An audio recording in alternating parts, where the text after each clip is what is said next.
Hello, welcome to Driving with Dan, episode 11. Today is the 17th of January 2018, and in today's topic is not so much YouTube and more about cars, which is fantastic news because I think more recently it's been the same topics recurring on about hoonigans and all of that. Whilst we're going to do something completely different today, and that is actually talk about real cars. And the first one is going to be the new Land Rover Defender. Then there's going to be some Grand Tour, and then it's about the Ford Mustang Bullitt edition. So, should be quite a short episode today, unless I ramble on about a Defender for half an hour. I reckon I have the capacity to do that. So, I've got to keep driving. Back. Right, let's go.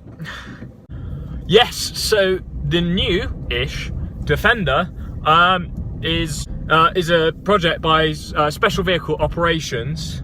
And what they've done is they have managed to fit the 5-litre V8, most commonly known in the Jaguar F-Type and Range Rover SVR, and they've managed to fit that inside of a Defender 90 and 110 engine bay, which is, I think, the best bit of news of 2018 so far.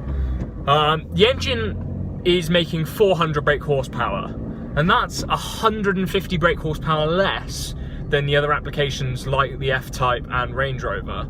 I believe this is because of the engine space, really, in the fact that the other engines always have superchargers on them, but I don't know if they can actually fit the supercharger in the engine bay, so it might only be naturally aspirated, which would explain why it's only making 400 brake horsepower. But essentially the car goes by, it's still oil drive, it's making 400 brake horsepower.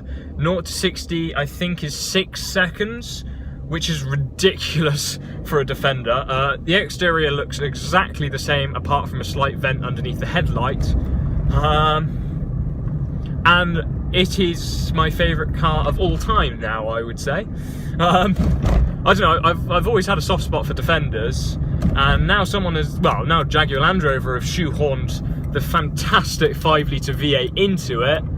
It does make me very, very happy. So yes, it's the only downside I can see at the moment. Well, actually there's two. One of them is the price, £150,000 for a Defender. So yeah, it's a lot of money, but the second bit of news about it is, one second. Yeah, so the first bit of news is the price, and the second bit is it is an automatic gearbox. So most of the time I will be unhappy with the automatic gearbox, but it is the ZF 8-speed, which has been used in the Range Rover, the Jags, it's been used in everything. So it is a good gearbox, but it's a Defender, it should be a manual. But maybe they don't have the manual gearbox. No, actually, it's only 400 brake horsepower, so the F-Type V6 manual is made for a 380 brake horsepower engine. So it's not to do with horsepower figures. Maybe it's torque. Maybe the manual gearbox can't take the torque of the naturally aspirated V8. I'm not sure, but it's, yeah, V8 in a Land Rover Defender, either in the 90 or the 110, and if I had the money, I think I would go for the 110. I don't know, I do like the 110, and I've had a lot of time in the 110, and I do like them a lot. But V8, can't wait. Really, really, really want to see more, and hopefully it'll turn up some car shows that I'm going to be attending this year.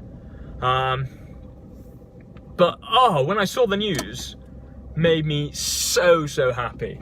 And they're doing this because it's the 70th anniversary of Land Rover, since the Series 1. So they've done sort of this story of past, present and future, and they're saying, well, the past they've restored some Series 1, Series 2s, just sort of have that heritage, and then this present is now putting the 5-litre into the Defender and creating this limited edition, limited 70th anniversary run, and then the future, I believe, will be either some pictures, maybe a sneak preview, or the reveal of the new Defender.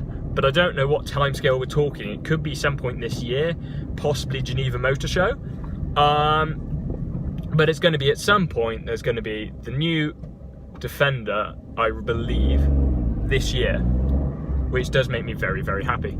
I think I've said that. So yeah, new Defender V8. My love for that car cannot come across with my voice. That sounds wrong. No. It's just gonna be a fantastic car. I really want to see one. Jaguar Land Rover, please, can I see one? Yeah, fantastic. Thank you, I love you, Special Vehicle Operations. Absolute legends. So I think they aren't building any new cars. I think they're just built on previous chassis numbers, but they're just going to be taking out the 4-cylinder or whatever engine is going to have in it. Probably going to pick a 4-cylinder and then put in this V8. Second story is Grand Tour. So episode 6 aired about the Jaguars, and it was all right. I wasn't a fan of some parts, but some parts were generally funny. And I don't know if you watched the last video, but you saw that I was talking about how I wasn't going to be happy with it. It was going to be way too destructive, and I thought that every single Jag that he features in the show would just be destroyed. But actually, I did the maths, and it was only 1/3 of the cars, which is still an awful statistic. It still seems very uncreative, but it's not all of them. So Richard started off in a 420G, which is a classic 1960s Jaguar, and it was rough. It was rough. It had a hard life, but it was still running. And Richard then thought it'd be funny to destroy it, and that was a bit tedious. I thought it wasn't very funny. I didn't laugh at any point during it. But then the idea of then every Jaguar is basically the same, and they suddenly managed to fix it by getting a whole new car. It did make for quite good watching, to be honest.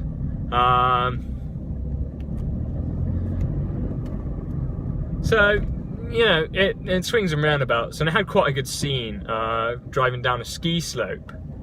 And there's the 3 Jaguars then. So what was that? There's an XJS V12, which James May was driving in red. That looks stunning. Jeremy didn't destroy his car, which was an XJR.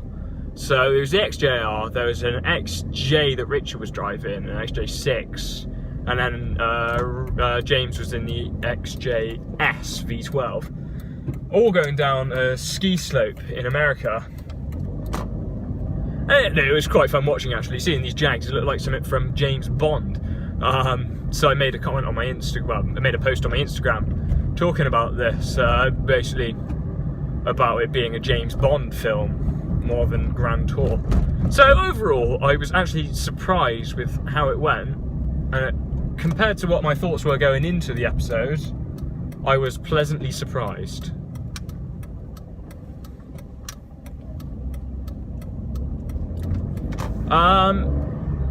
Yeah, so then today, which is now, what is it, I said, the 17th,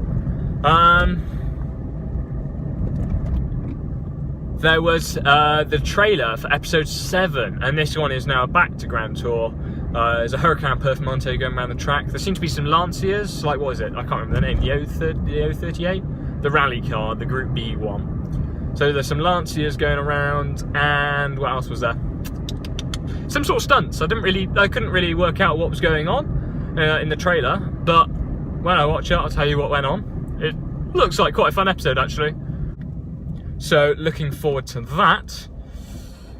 And the last topic of today was Ford Mustang. So at the moment, well, just gone, it was the American Automotive Show with something or other, I can't remember the name of it, but held in Detroit. And of course, a lot of American cars were released there for this year. And one of them was a special edition for the Ford Mustang, which was the Bullitt edition, because it's 50 years since the original Bullitt, 1968 that was.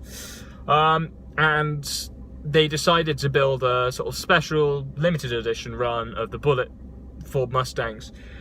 Not much is different. There's a slightly different interior. The steering wheel says Bullitt, and I think there's like different navigation system. I don't know. Slight few changes, but it's in the iconic green with the black wheels. So it does look quite nice. I do quite like that dark green. But also other news is the original Bullitt Mustangs. There's one of two film cars, and one of them went completely missing, and it's been found after 40 years, I think it was. It was found in a barn where it was being looked after, and I think it was more for security reasons, really. They didn't want anything actually happening to the car, whilst they couldn't really care for it that much, so it was just sort of sitting there and resting, really. So it's slightly rusty. It's kind of a patina look, but it's still a working driving car, which is really, really good to hear. And I think Haggerty said there's an estimated value of about $4 million, which is staggering for a Ford Mustang. But it's the start of the Ford Mustang Fastback, wasn't it? It was sort of that style. So quite a lot going on for the Ford Mustang, and it's all good news. So very much like that news. It's all lovely and positive. Yeah, and that's about it, really. So this week in car news, there's actually been some car news, and car news that I like. It's all V8s and power, really. Well, lack of power, and Defender has lost 150 somewhere. But I've had a good week. And also, I was just thinking about Instagram, and if you follow my normal Instagram, you'll know that it's fairly unserious. I'm just having a bit of a laugh and messing around. I was thinking about creating a sort of news page, a bit like Car Throttle News, that sort of thing, where if there's any news that's positive, quite nice in the car industry that I feel like I need to talk about, I could then post on this page. It'd probably be fairly infrequent posts,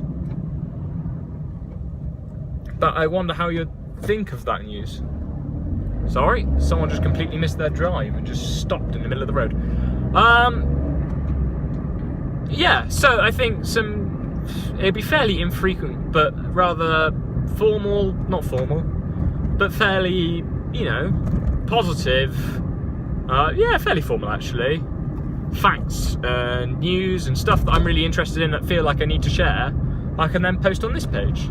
So send me a message on either Instagram, comments, whatever, of what you think of that, and I might look into doing that, because that was a bit of an idea that popped up today, and I was like, oh yeah, I could do that, because I do quite like the news sort of pages, but most of them are news that I'm not really interested in. And me, I want V8s and Land Rovers, really. So if I post about any Land Rover news and YouTube news, then all will be good. Yep, so that's it. Thank you for watching. I hope you enjoyed. I think this week has been a little bit better than other weeks because I've had something to talk about, and something that really, really interested me, which is the Defender. So I think that's some of the best news of this year. So now I've just rambled it on to you. So thank you for watching. I hope you enjoyed, and I'll see you in the next video.